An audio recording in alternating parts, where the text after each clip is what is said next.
Bonjour les amis francophones, heureux de vous retrouver à nouveau aujourd'hui pour parler d'un thème très intéressant, la pensée positive. Aujourd'hui, vous allez dans n'importe quelle librairie, vous allez trouver des tonnes de livres qui traitent de ce thème-là, la pensée positive. Ça s'appelle aussi la psychologie positive. Dans les faits, dans la réalité, ça ne veut pas dire que vous n'aurez jamais de pensée négative. Il y a même des psychologues qui disent que dans une journée, l'individu lambda peut avoir entre 20 et 30% de pensées négatives. Ce n'est pas forcément dramatique.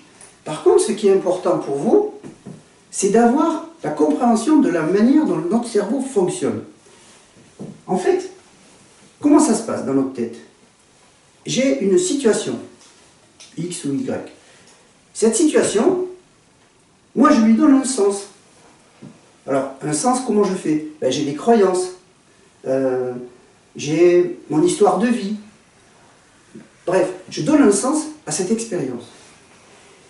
En fonction du sens que j'ai donné, je vais ressentir des émotions liées au sens que j'aurais donné. Et à partir de là, je vais mettre en place une action. Je vais donner un exemple concret. Je suis, par exemple, à la poste. J'arrive, il y a 40 personnes, et moi j'ai 5 minutes pour faire la démarche que j'ai à faire. Sauf que 40 personnes, là j'exagère, hein, je fais exprès, et donc ça veut dire que je vais y passer au moins une demi-heure, 3/4 d'heure. Donc, si je commence à donner le sens que je vais être en retard, débordé, je vais rater mon rendez-vous, etc., je vais commencer à m'énerver.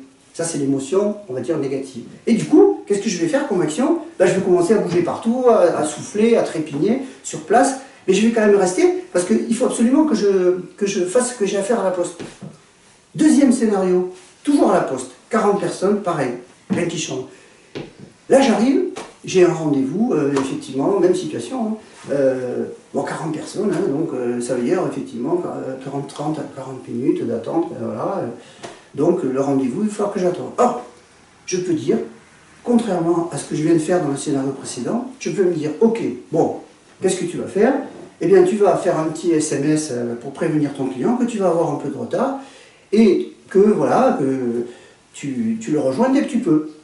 Et du coup, ça veut dire que là, tu restes calme, tu t'énerves pas, et tu restes attendre ton tour à la poste.